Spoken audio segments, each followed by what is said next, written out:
You wouldn't think that someone calling themselves Fake Barbie would one day be the center of a tragic murder case, but here we are. Her real name is Abigail White. She was a 24-year-old mom from Bristol, England. She had 3 kids, a longtime boyfriend named Brad, and a chaotic life she liked to document on TikTok. Her username?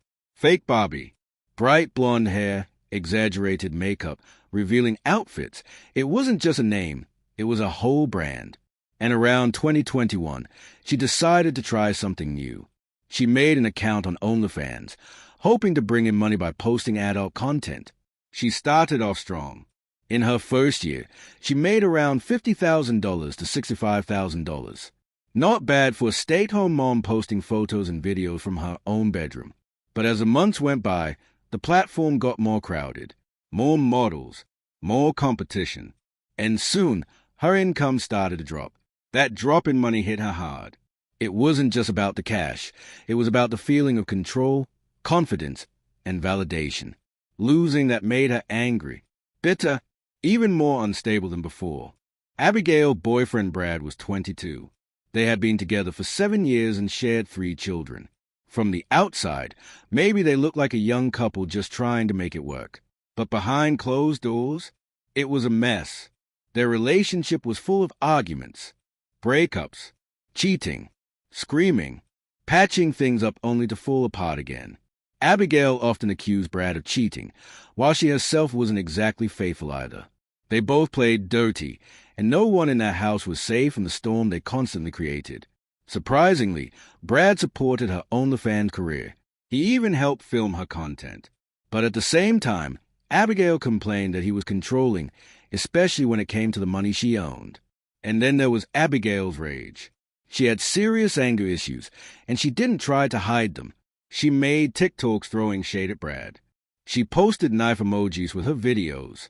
In one of her voice notes to a friend, she straight up said, "People keep telling me one of us is going to end up dead, and I fully believe it. I'm quite capable of killing him if he hurts me again." She wasn't exaggerating. In the past, she had stabbed Brad before, once in the arm and another time in the leg. It wasn't a joke. It was a warning of what could happen next. By March 2022, Brad had finally hit his limit. After years of emotional roller coasters, constant arguments, and violent outbursts, he was drained. The relationship had become a battlefield, and he couldn't keep fighting anymore. So one quiet afternoon, he asked Abigail to meet him at a nearby park, a public place, neutral ground. He wanted to talk without yelling, without drama, just the truth. And when they sat down, he looked her in the eyes and said, "I don't want to be with you anymore." He meant it. He was done. But Abigail didn't react the way he expected. No tears, no screaming, no anger, just a flat all right, like it didn't matter. But it did.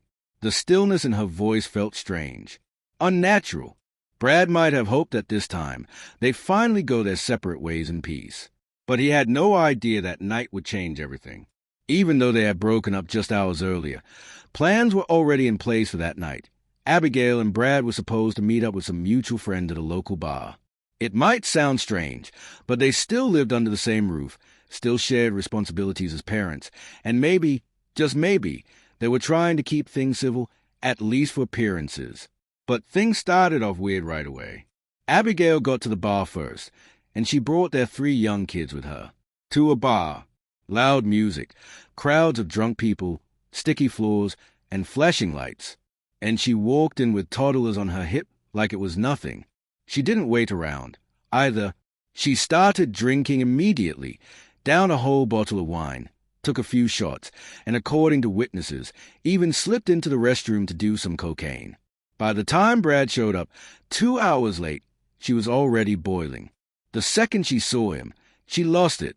She started screaming, demanding to know where he'd been, accusing him of being with some other woman. Before he could even explain, she hurled a drink in his face, glass and all, then slapped him hard across the cheek. And she didn't stop there. She punched him in the chest, in the shoulder, again and again, right there in front of everyone, in front of their friends, in front of their 3 small kids. One friend tried to calm her down. She spit in his face. A random man stepped in. She slapped him too, That man shoved her away. Total chaos. Eventually, they left the bar. Whether they were kicked out or just embarrassed, the group decided to head home. A friend drove them all back, Abigail, Brad, and the kids.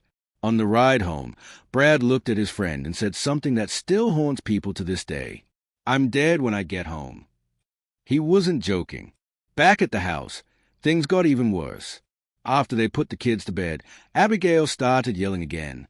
She was angry that Brad didn't protect her at the bar when someone pushed her. But the truth was, she had started the whole mess. She blamed him anyway. She shoved him. Brad shoved her back, not to hurt her, just to stop her from hitting him again. That only made her more angry. She stormed off into the kitchen, slamming drawers and cupboards, breathing hard. Then she saw it. A big kitchen knife sitting on the counter. She grabbed it. She walked back into the living room, holding the knife out in front of her.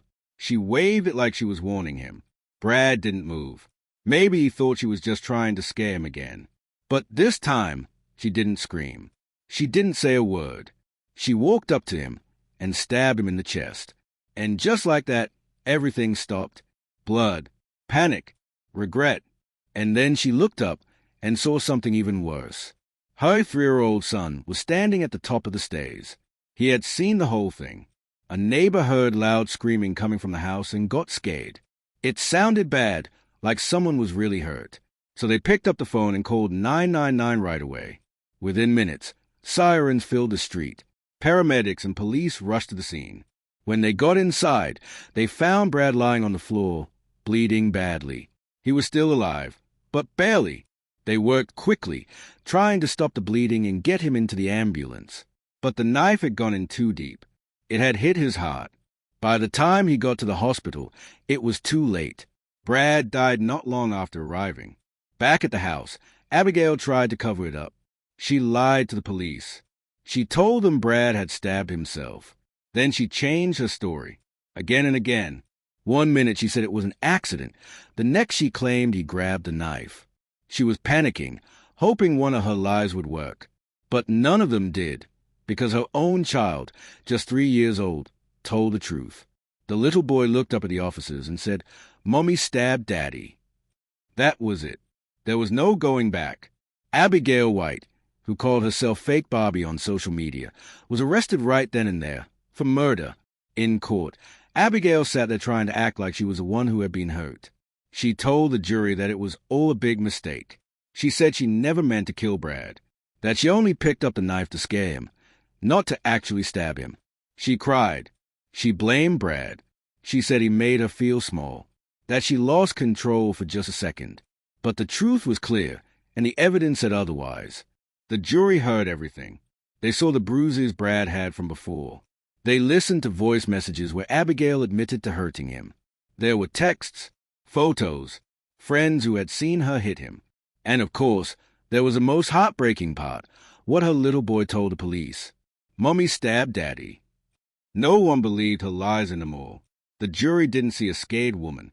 They saw someone who had been violent for a long time and finally went too far. In the end, she was found guilty of murder. The judge didn't hold back. He sentenced her to life in prison. And just like that, Abigail White, who once called herself Fake Barbie online, was going to spend the rest of her life behind bars. Now, Abigail sits behind bars.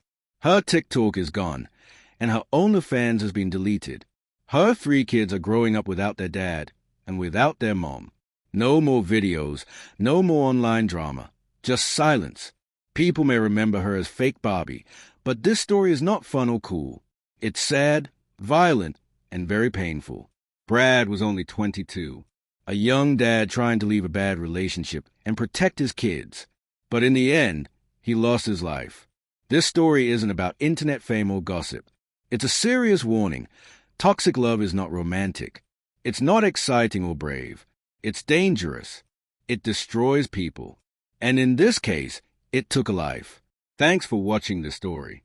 If you found it interesting or learned something new, don't forget to hit like and subscribe for more real life stories. Share your thoughts in the comments below. What do you think about toxic relationships? Stay safe out there, and I'll see you in the next video.